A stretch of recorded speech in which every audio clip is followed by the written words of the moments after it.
Let's talk about pruning tomatoes and why it's important. Do you see this here growing at a 45-degree angle in between the main stem here and then one of the more horizontal stems?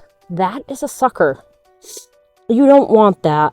Now, there are some areas that you could probably get away with it, but the reason that it's important to trim these is that it gives your plant the ability to focus its energy in one place, which is up and to the fruit that it's putting on. See, here's another one here in between a main stem and the horizontal stem right here.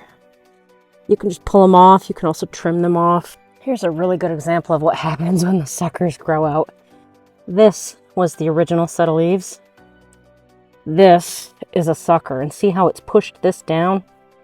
And this one is practically taking over.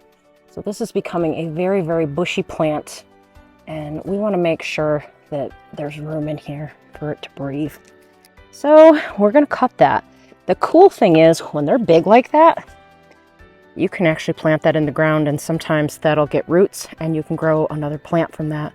They're actually really easy to do that with as long as you keep them well watered in the heat.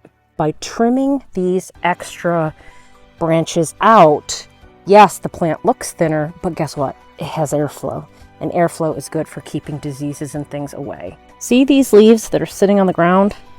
Cut these off. Pests can reach that, but also the splashback from rain can brush bacteria and stuff up on there. So I always go through and trim the lower leaves off of my plants.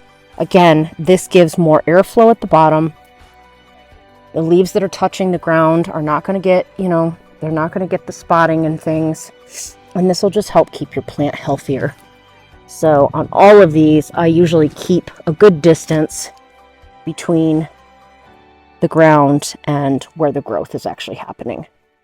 And then I'll also come through here and get these suckers.